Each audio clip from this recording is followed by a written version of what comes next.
Hi guys, so today I'm here sa bahay ni Mort and nag-aayos kami, preparing to go para kunin na yung pera na hiram namin kasi we will be starting small business. So ayan, hi guys, this is my first vlog. Ayan, samahan nyo ako mag-ready with me para kunin yung products na bebenta namin. So let's go. And by this time mga mimo ko, tapos na ako maglagay ng sunscreen, and the second is yung cream or foundation ko. Gamit ang 1020 foundation, yung waterproof. Mga mimo ko yung nag-trending sa TikTok. So ano trending, ngayon talaga yung binibili ko mga mi. Pero ano naman siya, sakto naman po siya sa face ko. Super light niya lang pag sa una, pero pag na-adapt na niya, ayan na po siya. Next naman po natin mga mima ko is yung pangkilay natin, which is yung Timis eyebrow. Ayan, medyo natagalan lang po talaga ako maghanap niya nung pang brush mga mimi kasi ayan, tingnan nyo sa liit niya and manipis. Tapos kuha lang tayo ng onti dyan mga mima ko, and then ilagay na natin sa kilay ko. Medyo dark lang po talaga yung color niya, pero carry lang yan mga mimi kasi kilay is light tayo. Ayan, yung mga kilay is type dyan, ayan na better sa inyo, Timis Row. And then, ano na rin siya mga mima ko, waterproof and smudge proof na rin siya. Medyo nahirapan lang talaga ako magpantay niyan talaga mga mima ko, kasi yung kilay guys, wala siyang direction. Walang direction. Wala kasi siyang, medyo malapad siya, tapos manipis lang yung buhok. Tapos wala siyang shape na maayos sa dulo, kaya medyo mahirap talaga. Pag nakakapagkili lang ako ng maayos kapag inaangitan ako ng ate ko. Pero pag hindi, gulo-gulo na siya guys. Ang hirap niya na i-shape. Sorry nga din mga mimo ko kasi this time sinisipon pa talaga ako. Concealer na nga rin po pala ako dito guys. And then yung gamit ko na concealer dito is yung sa 1020 na concealer din. Kasi isang set ko siya nabili guys. Ayan. Tapos ginamitan ko lang ng maliit na brush para i-shape ko yung kilay ko. Para naman maging pantay naman siya talaga. Ayan, basta yun, pinantay ko lang yung kilay ko. Tapos dito is medyo naglagay na rin ako sa lower eyes ko and then sa nose para naman medyo onting magkaroon ng highlights. Tapos inabunan na rin natin yung iba nating mga sumpa. Charot. Tapos ko na rin dito guys yung contour. Ayan, gumamit lang ako ng brush ko. Tapos darken contour yung ginamit ko mga nyo ko kasi mas prefer ko talaga yung dark para plakak. Charot. Pero ayun, wala. Trip ko lang gumamit ng dark talaga. Tapos blend na natin siya mga lahat. I-blend na natin sa akin. After na po natin siya na-blend mga nila. Grabe, parang walang nangyari talaga.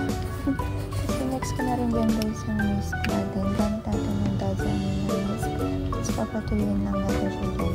Habang sinisipon sa tayo. So dahil nagmamadali tayo guys, mag-eyeshadow na tayo. Kasi nagmamadali na nga.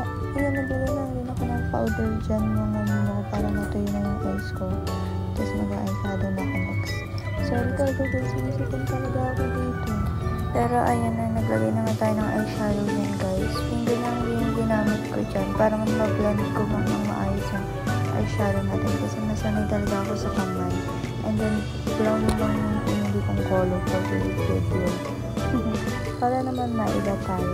And then, lagay lang tayo. Medyo natagalan lang din ako dyan guys kasi hindi naman kasi talaga tayo expert sa pag-makeup. Nag-invento lang tayo talaga. Charot. Naglagay na rin ako sa nose ko para naman maging okay siya. Tapos ayan na siya guys. Wow! And now, mga mimo ko, nandito tayo sa pinakamahirap na part para sa akin. Mahirap siya guys para sa akin kasi yung liquid eyeliner ko is malambot talaga siya. As in malambot siya. Ang hirap niyang gamitin. Ang hirap niyang i-line talaga. Pero kung manipis lang siya tapos matigas, diba? Madali lang. Pero yung ganyan, ang hirap-hirap talaga para naman charot.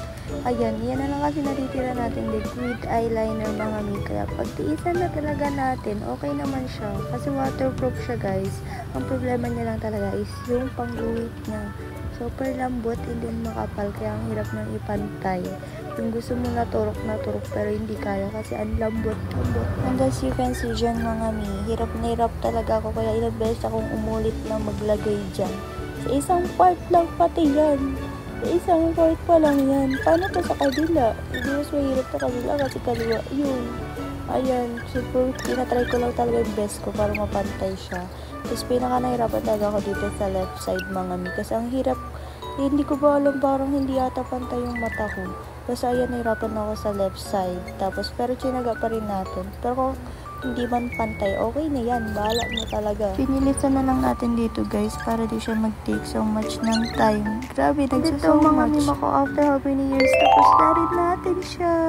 Next naman natin guys is itong blush. Grabe, nabubulol pa talaga.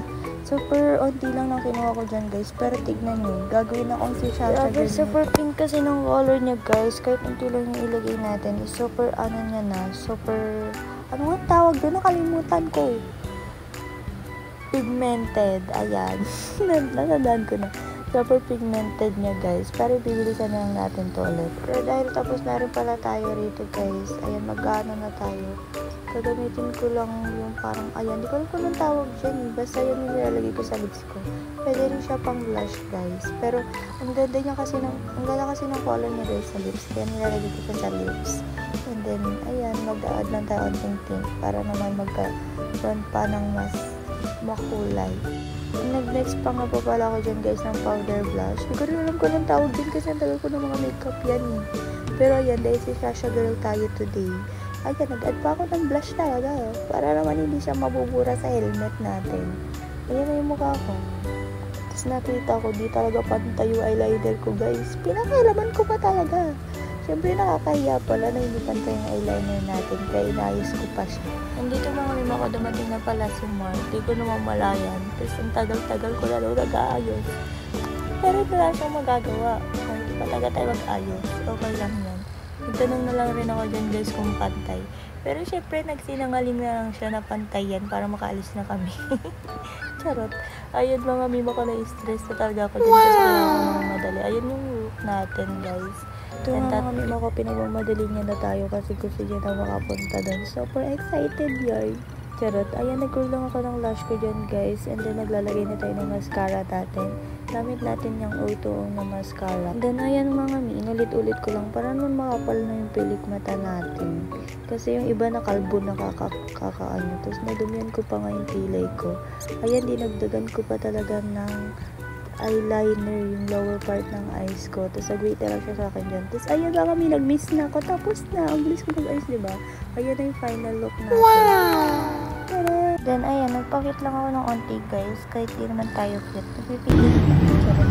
Then, dito mga lima ko, nasa kalagitnaan ng nga po pala kami ng vlog. Hindi na ako nakapag-video kasi nakalimutan ko vlog sa pala tayo. Ayan mga nag-video na lang ulit. And then yan, tumuloy na kami. Papunta doon sa pupuntahan namin. Siyempre, ayan, enjoy nyo na lang muna yung rides. Yan, medyo nagmadali na rin kami dyan guys. Kasi as you can see, super dark na ng ulap. Ayan mga maka nakarating na nga tayo sa ating patutunguhan. Ayan, ang dami nilang mga products guys. Mga shorts, mga baggy pants, baggy shorts. And then may mga t-shirts din sila ng mga good quality naman. And yan mga binabalot na ni ate yung mga nabili namin shorts. Ayan na nga pala lahat ng binili namin. Pero may pahabol pa yun. Kasi nakalimutan na yun pala din yung t-shirt. And yan, pauwi na kami mga mimako. Ayan na pala lahat na nabili namin. Cash out guys. Bus agad. Ayan, meron pa nga nagda-drum and lyre dyan guys. Kasi school pala yung tapat. Nagka-problem nga lang kami dito guys. Di namin alam paano naman siya iuwi. Pero ito guys, naiuwi na namin siya. And then dito nakapag-setup na rin kami ng background namin. Tapos pipicturean na lang namin yung mga items. And ito nga pala yung model namin guys. Yung pamangkin niya. Grabe ang angas niya. Ganyan kasi mga pumaan niya. Kaya siya na yung naisip namin gawing model. Konting pasilip na rin sa mga products namin guys. Ayan.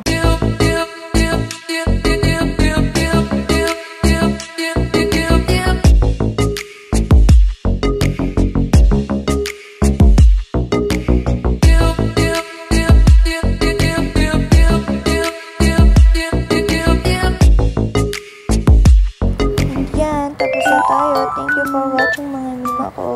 And kung gusto nyo nga rin po pala umorder sa amin mga mi, just PM na lang po.